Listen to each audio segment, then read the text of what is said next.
नमस्कार दोस्तों, मैं दिलीप कुमार।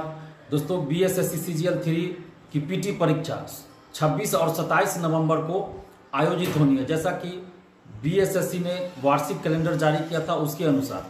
लेकिन बीएसएससी को चाहिए कि एक नोटिस जारी कर दे और जिसमें वो बता दे कि एडमिट कार्ड कब जारी किया जाएगा, किस तिथि से एडमिट कार्ड डाउनलोड कर सकते हैं स्टूडेंट्स, ताकि स्टूडेंट्स को ये पता चल सके कि ये परीक्षा निश्चित रूप से होनी है और एडमिट कार्ड कब से उनको डाउनलोड करना है, ताकि जो बाहर से आएंगे वो रिजर्वेशन कराना हो या जो भी कराना हो उनको सहूलियत हो जाएगी।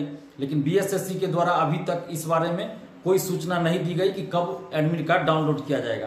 तो सबसे पहला काम तो बीएसएससी को यह करना चाहिए कि एक नोटिस जारी करके ये बता देना चाहिए कि एडमिट कार्ड कब से डाउनलोड किया जाएगा। और साथ ही इस परीक्षा में पूरी तरह से पारदर्शिता लाई जानी चाहिए। जिस तरह से 67वीं बीपीएससी पीटी पुनर्परीक्षा हुई और उसमें क्वेश्चन में क्यूआर कोड दिया हुआ था, हर एक क्वेश्चन के हर एक पेज पे क्वेश्चन बुकलेट नंबर दिया हुआ था, तो ये व्यवस्था बीएसएससी सीजीएल 3 के पीटी परीक्षा में भी होनी चाहिए। और इसके अलावा क्वेश्चन बुकलेट परीक्षार्थियों को दिया जाना चाहिए परीक्षा समाप्ति के बाद। ओएमआर सीट की कार्बन कॉपी या छाया प्रति जो भी दे सके बीएसएससी को परीक्षार्थियों को देना चाहिए। और 1 सप्ताह 10 दिन जितना दिन में संभव हो आंसर की जारी होना चाहिए। और जब रिजल्ट प्रकाशित किया जाता है तो कट ऑफ और सभी परीक्षार्थियों का मार्क्स भी जारी होना चाहिए। इतना पारदर्शिता लाने के लिए तो बीएसएससी को हर हाल में करना चाहिए।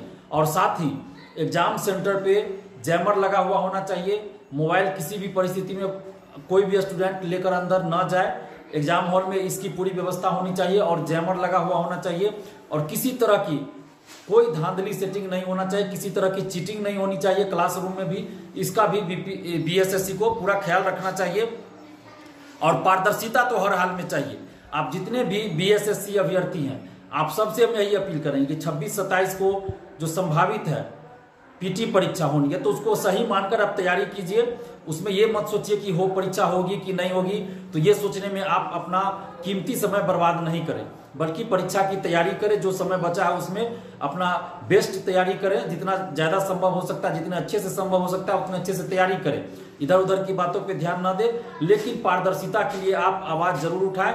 सोशल साइट्स पे कम से कम 2, 3, 4 मिनट 5 मिनट दें और पारदर्शिता के लिए आवाज़ उठाएं। और बीएसएससी के अध्यक्ष महोदय से भी हम आग्रह कर रहे हैं कि इस बहाली में हर हाल में पारदर्शिता चाहिए। पीछे जो हुआ सो हुआ, सीजीएल 2 में और सीजीएल 1 में जो हुआ सो हुआ, लेकिन बीएसएससी सीजीएल 3 में पारदर्शिता के साथ कोई समझौता नहीं होना चाहिए और किसी तरह की धांधली सेटिंग नहीं होनी चाहिए। पेपर लीक जैसी घटना नहीं होनी चाहिए, क्योंकि ऐसी बातें बाहर आ रही है कि बहुत सारे लोग चाय दुकान पे, कहीं कोचिंग संस्थान के आगे पेपर लीक कराकर क्वेश्चन उपलब्ध कराने की बात कर रहे हैं और इस आधार पे वो पैसे की वसूली भी कर रहे हैं। तो इस बात का ख्याल बीएसएससी को रखना चाहिए कि किसी भी परिस्थिति में पेपर लीक न हो। इसकी जितनी संभव हो सके, जितना कठोर हो सके, जितना सख्त हो सके, अपने तरफ से इंतजाम करे कि किसी भी परिस्थिति में पेपर लीक ना हो, आंसर वायरल ना हो, पेपर लीक ना हो और पारदर्शिता लाई जाए। जो पारदर्शिता के लिए जो हम लोग डिमांड कर रहे हैं उसको बीएसएससी पूरा करे। अगर बीएसएससी ऐसा नहीं करती है तो फिर इसका मतलब यही होगा कि इस बहाली में भी बीएसएससी सीजीएल 2 की तरह धांधली सेटिंग हो रही है।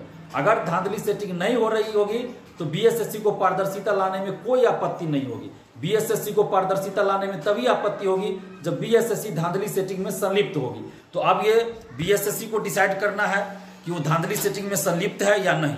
अगर बीएसएससी धांधली सेटिंग में संलिप्त नहीं होगी तो बीएसएससी निश्चित रूप से पारदर्शिता लाएगी। आप जितने भी अभ्यर्थी हैं, आप सबसे हम यही अपील करेंगे कि आप पूरे लगन के साथ, मेहनत के साथ, ईमानदारी के साथ पढ़ाई कीजिए और आपको जहां भी किसी भी तरह की गड़बड़ी की बात पता चले तो हमें जरूर बताइए और पारदर्शिता के लिए आप लोग भी आवाज उठाइए। धन्यवाद। जय हिंद।